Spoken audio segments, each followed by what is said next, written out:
রাহিম। ঢাকা মহানগর উত্তর যুবদল কর্তৃক আয়োজিত কাফরুল থানার অন্তর্গত 4 নং ওয়ার্ডে আজকের এই কর্মী সভার সম্মানিত সভাপতি, কাফরুল থানা যুবদলের সম্মানিত আহ্বায়ক জনাব হাফিজুল ইসলাম বাবু আজকের এই কর্মী সভার সুন্দর করে সঞ্চালনা দায়িত্ব পালন করছেন। কাফরুল থানার অন্তর্গত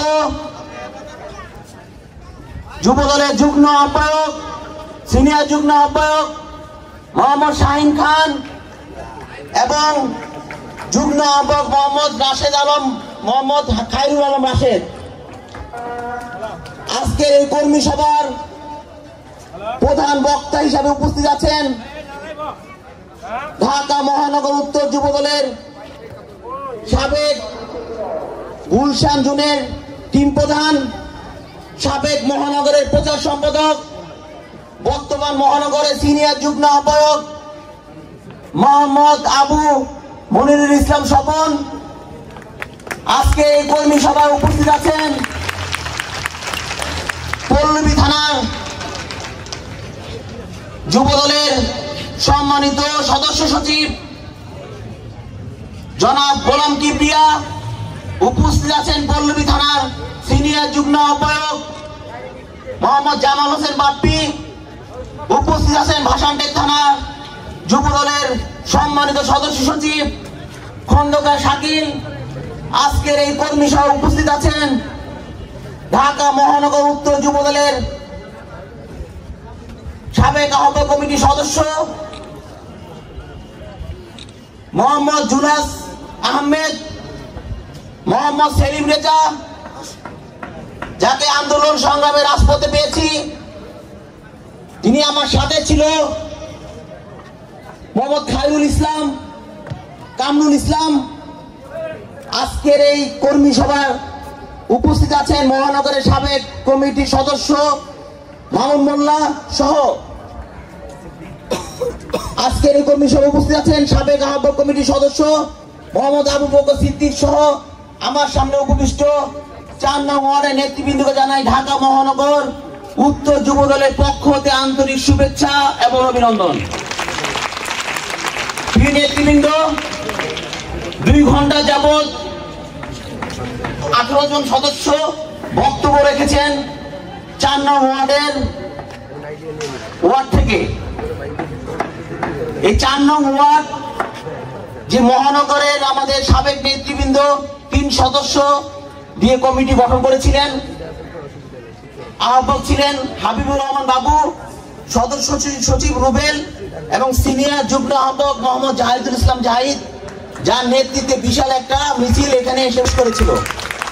প্রিয় নেতৃবৃন্দ, আজকের এই প্রধান বক্তা যে কথাটি বলেছেন যে আমরা কর্মী সভা শুরুর আগে যে পরিমাণ নেতাকর্মী দেখেছি সেই পরিমাণ নেতাকর্মী কিন্তু নেই, এবং আপনাদের বক্তব্য এটা প্রমাণ করে যে কি পরিমাণ হাইব্রিড এবং অনুপ্রবেশকারী এই সংগঠনের ভিতরে ঢুকেছে।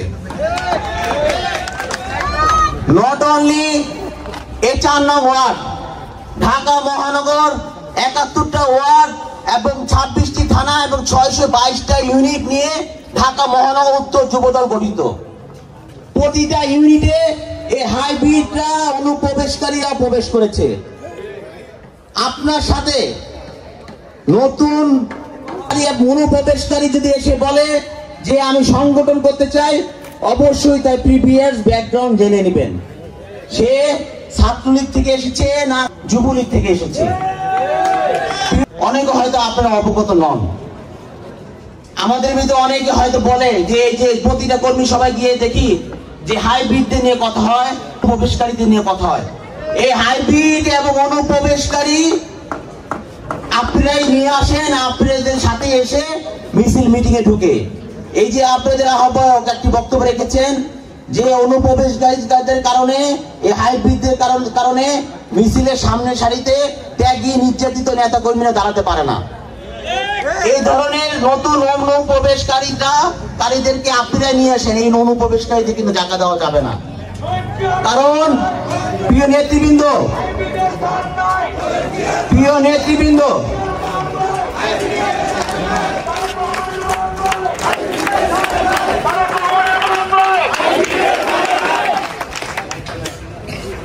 নেতৃবৃন্দ 10 নম্বরে অতি নিকটে কাফরুল থানা কিন্তু অবস্থিত। আমি যখন 18 অক্টোবরে কাশিমপুর হাই সিকিউরিটিতে ছিলাম, প্রতিনিয়ত আমার এই হাফিজুল বাবু আপনাদের এই শাহিনদের সাথে কিন্তু কন্টিনিউ যোগাযোগ হতো। আজকের এই মঞ্চে যে কয়জন বসে আছে, যদি এই স্বৈরাচারের সরকারের পতন না হতো, সে কয়জনের লাশ কিন্তু এই পরিবার পেত না। এটা কি আপনারা মানেন? তাহলে যদি মেনে থাকেন, যদি এই ছাত্র জনতা আন্দোলনে, গণ অভ্যুত্থানে, এই 10 নম্বরে আন্দোলনে যদি আপনাদের মধ্যে বিন্দুমাত্র দয়া থাকে, আপনারা যদি এই আন্দোলনে অংশগ্রহণ করে থাকেন, যে পরিবেশ দেখে থাকেন, তাহলে অনুপ্রবেশকারীদের আপনারা আনতে পারবেন না। এই হাইব্রিডদের আপনারা এই জায়গা দিবেন না যদি ওই পরিবেশ আপনারা দেখে থাকেন। কি পরিমাণ গোলাগুলি হয়েছে, কি পরিমাণ বুলেট ছুড়েছে ওই আওয়ামী লীগ প্রশাসন এবং আওয়ামী লীগের দোসররা, এটা আপনারা দেখেছেন না? আমি নিজে দায়িত্ব ছিলাম, আমার সাথে 7 জন মারা গিয়েছে। আপনাদের এই কাফরুল থানার অনেকে মারা গিয়েছে, অনেকে পঙ্গু হয়েছে। আমি বিএনপি ভারপ্রাপ্ত চেয়ারম্যানের সাথে ডাইরেক্ট ফোন দিয়ে কথা বলিয়ে দিয়েছি। এই মোবারক যে পায়ে গুলি লেগেছে, সে কি আর সুস্থ হবে? সুস্থ হবে না। এই যে যারা অনেকের 2টা কিডনি বাদ হয়ে গিয়েছে, দেশের পরিবেশ কিন্তু অনুকূলে নয়। গতকাল সারা রাত ওই ঢাকা ইউনিভার্সিটি এবং দেশের 60টা মারপিট হয়েছে, আপনারা দেখেছেন? সারা রাত ভরে হয়েছে। আমরা কিন্তু এই পরিবেশ চাই নাই। আমরা ওই পরিবেশ চেয়েছি? এখানে যে পরিমাণ নেতাকর্মী বসা আছে, সেই পরিমাণ নেতাকর্মী দীর্ঘ 16 বছর এই স্বৈরাচারী সরকার, যে স্বৈরাচারী সরকারকে ছাত্র জনতা, দেশে মানুষ এই দেশ থেকে বিতাড়িত করেছে। গত 16 বছর এ আমাদের যুব দল, ছাত্র দল, অঙ্গ সংগঠনের নেতাকর্মীদেরকে গুম করেছে, বিচার বহির্ভূত হত্যা করেছে, তারপর মামলা হামলা দিয়েছে, নির্যাতন করেছে। 60 লক্ষ নেতাকর্মীদেরকে মামলা দিয়েছে। আমরা কিন্তু এই নিপীড়ন, নির্যাতন সহ্য করে দল করেছি। আবার কিন্তু এই স্বৈরাচারী সরকারকে পতন ঘটিয়ে আমরা কিন্তু নতুন বাংলাদেশ গড়ার অপেক্ষায় রয়েছি। বিএনপি ভারপ্রাপ্ত চেয়ারম্যান জনাব তারেক রহমানের নির্দেশ ক্রমে আমরা কিন্তু গতকাল যে রাত্রে যে ঘটনা ঘটেছে, এই অন্তর্বর্তীকালীন সরকার 4 প্লাটুন বিজেপি মোতায়েন করেছে। যদি পরিবেশ অনুকূলে থাকতো, তাহলে বিজেপি মোতায়েন করতো না। এ ধরনের পরিবেশ কিন্তু আমরা চাই নাই। গত 16 বছর, আজকে যে জুলাই আগস্ট গণ অভ্যুত্থানের যে এই নতুন কিছু সংগঠন যে বলতেছে, তাদের নেতৃত্বে এই জুলাই আগস্ট গণ অভ্যুত্থান হয়েছে। আসলে কি তাই? গত 16 বছর আমাদের নেতা কর্মীরা গুম হয়েছে, খুন হয়েছে, অনেকে লাশ পরিবার পায় নাই, এখনো অনেকে গুম, আবার তার পরিবারের কাছে ফিরে আসবে, অনেকে অপেক্ষা রয়েছে। ইন্না লিল্লাহি বলার কোনো সুযোগ পরিবারের নাই, এবং আমরা ওই ধরনের ঘোষণাও দিতে পারি নাই। এই 16 বছর আন্দোলনের ফসল কিন্তু এই জুলাই আগস্ট। নতুন যারা এসে এই জুলাই আগস্টে সুবিধা নিচ্ছে, গতকাল দেখেছেন কি অবস্থা? খাই ভাব। এই খাই ভাবের কারণে গতকালকে পরিবেশ তৈরি হয়েছে। আমাদের কিন্তু হারানোর কিছু নাই, আমরা সব হারিয়ে ফেলেছি, আমাদের সব হারিয়ে গেছে। আমাদের ওই যে হাফিজুল বাবু বলেছেন, আপনাদের সদস্য সচিব, তার সন্তান মৃত্যু হয়েছে, জানাজা দেওয়ার সুযোগ তার কপালে রয় নাই, এই স্বৈরাচারী সরকারের কারণে, এই পুলিশ বাহিনীর কারণে। এই পুলিশ, এই আপনাদের কাফরুল থানা অন্তর্গত কাফরুল থানা এবং মিরপুর থানার প্রশাসনে বেড়া জালে কাফরুল থানা নেতাকর্মীরা ছিল। কিছু হলেই বর্ডার ক্রস করলে মিরপুর থানা ধরতো, আর বর্ডার ভিতরে থাকলে কাফরুল থানা ধরতো। এই দুইটা থানা আপনাদের এই আমাদের নেতাকর্মীকে অনেক জ্বালিয়েছে, লিস্ট করেছে যে কারা কারা আন্দোলন সংগ্রাম করেছে। ওই যে জেলে থাকার সময় বাবু আমাকে লিস্ট পাঠিয়েছিল যে কারা কারা আন্দোলন করে তাদের নামে লিস্ট। এই লিস্ট যদি হাসিনার পতন না হতো, এই লিস্ট ওনাদের কি অবস্থা হইতো আপনারা চিন্তা করেন। আমিও এখন মাইক ধরে কথা বলতে পারতাম না। আর যে হাইব্রিডরা অনুপ্রবেশ করছে আমাদের কাছে এসে পরিচয় হচ্ছে, যারা দীর্ঘদিন আন্দোলন সংগ্রাম করেছে, এক সময় ত্যাগী ছিল, নির্যাতিত ছিল, তারা ব্যবসা বাণিজ্য খাতিলে এখন দল করতে পারে না, এখন তারা দল করতে আসছে। এতদিন কেন আসেন নাই ভাই? যখন আমার দলের নেতাকর্মীরা নিপীড়ন নির্যাতন সহ্য করেছে, রাতে ঘুমানোর জায়গা পায় নাই, একটা জায়গায় দাঁড়িয়ে মিটিং করার সুযোগ পায় নাই, আপনাদের ব্যবসা প্রতিষ্ঠানে দাঁড়িয়ে আপনাদের একটা রুমে বসে একটা কথা বলতে পারে নাই, আপনারা দাঁড়িয়ে দিয়েছেন যে এখানে কথা বলা যাবে না, এখানে বসা যাবে না, মিটিং করা যাবে না। আপনারাই ভিড় লোক আবার বসে যে এসে বলেন যে আপনারা নির্যাতিত নিপীড়ন সহ্য করেছেন এত বছর, চলবে না। এই ধরনের হাইব্রিডদের দলে জায়গা দেওয়া যাবে না। যারা বিন্দু মাত্র সহযোগিতা আমাদের দলের নেতা কর্মীদেরকে করে নাই। অনেকে আছে দলকে পছন্দ করছে কিন্তু আওয়ামী লীগের সাথে ব্যবসা করছে, তাদেরও জায়গা নাই, তাদেরও জায়গা দেওয়া যাবে না। এই ধরনের ভালোবাসা আমার দলের দরকার নাই। যারা বিপদে আমার দলের নেতা কর্মীদেরকে জায়গা দেন নাই। এখন দেখা যায় কিছু নতুন দল ওই আওয়ামী লীগদেরকে নতুন ঠিকানা দিচ্ছে, ছাত্রলীগদের ঠিকানা দিচ্ছে, নতুন নতুন কমিটি দিচ্ছে, ছাত্রলীগের প্রেসিডেন্ট সেক্রেটারিদেরকে আবার নতুন করে এনে আবার অন্য সংগঠনের দায়িত্ব দিচ্ছে। বি কেয়ারফুল নেতা কর্মীরা। ছোট্ট একটা ঘটনা বলি আপনাদের।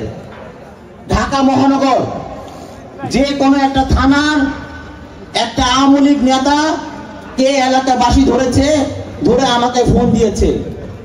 আমি সাথে সাথে বলেছি যে থানায় সোপর্দ করে দেন এই আওয়ামী লীগ নেতাকে, থানার নেতা মনে রাখবেন। আমি ওসিকে বলেছি, ডিসি কে ফোন দিয়ে আমি নিজে বলেছি এই আওয়ামী লীগ নেতা যেন এই মার্ডারের কাছে আসামি যেন কোনোভাবে ছাড়া না পায়। পরদিন শুনি তাকে ছেড়ে দিয়েছে।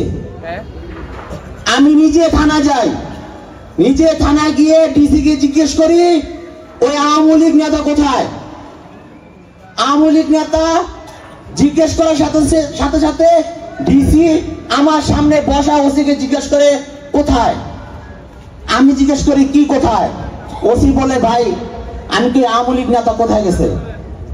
ওসি ডিসির দিকে তাকায়, ডিসি ওসির দিকে তাকায়। আমি জিজ্ঞেস করি আওয়ামী লীগ নেতাকে কোথায় রাখছেন। বলে ভাই শরীর খারাপ, তাকে ছেড়ে দিছে। আমি ডিসি কে জিজ্ঞাসা করলাম, আমি নিজে ফোন দিয়ে আপনাকে অবগত করেছি এই আওয়ামী লীগ নেতা এই ছাত্র জনতার আন্দোলনে রাজপথে উপস্থিতি ছিল, আমাদের নেতাকর্মীকে গুলি করেছে, তাকে ছাড়া যাবে না, আপনি ছেড়ে দিয়েছেন কেন? রক্ষা নাই, ঠিক আছে। সে ওসিকে ধরে, ওসি দোষারোপ করে ডিসিকে, ডিসি দোষারোপ করে ওসিকে, আমাকে এক পর্যায়ে মাপ চায়। তার নাকি শরীর খারাপ, হাসপাতালে নিয়ে তাকে ছাড়িয়ে দিছে। প্রিয় নেতৃবৃন্দ, এই আওয়ামী লীগ সরকার গত 16 বছর আমাদের নেতা কর্মীদেরকে যে পরিমাণ নিপীড়ন নির্যাতন চালিয়েছে, জেল থেকে হ্যান্ডকাপ পরে ডান্ডা বেরিয়ে পড়ে লাশ বেরিয়েছে আমাদের নেতা কর্মীদের, চিকিৎসা করার সুযোগ পায় নাই। আজকে অন্তর্বর্তীকালীন সরকারের প্রশাসন নাকি শরীর খারাপ বলে আওয়ামী লীগ নেতা ছেড়ে দেয়। তাহলে এই দীর্ঘ 16 বছর 17 বছর যে পরিমাণ নেতা কর্মী আমাদের জেলে মারা গিয়েছে, চিকিৎসার হবে, এর বিচার এরা কি করবে বলেন? এই কথা আমি ডিসি কে বলেছি, সেম এই কথা আমি ডিসি কে বলেছি যে গত 16 বছর আপনি যে দলের পরিচয় দিয়েছেন, গত 16 বছর যে আমার নেতা কর্মী জেল থেকে ডান্ডা বেরিয়ে পড়ে হাতে হ্যান্ডকাপ পরে লাশ হয়ে বেরিয়েছে, মা মায়ের জানাজা, বাবার জানাজা, ভাইয়ের জানাজা, সন্তানের জানাজা, ডান্ডা বেরিয়ে পড়ে হ্যান্ডকাপ পরে কবরস্থানে গিয়ে কবর দিয়েছে, এই উত্তর আপনি আমাকে এখন দিতে হবে।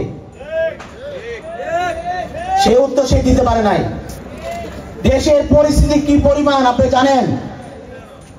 আপনি হয়তো ভাবেন শেখ হাসিনার পতন হয়ে গেছে, শেখ হাসিনা দেশ থেকে গিয়েছে, চলে গিয়েছে, কিন্তু তার দোসররা কিন্তু এখনো আছে।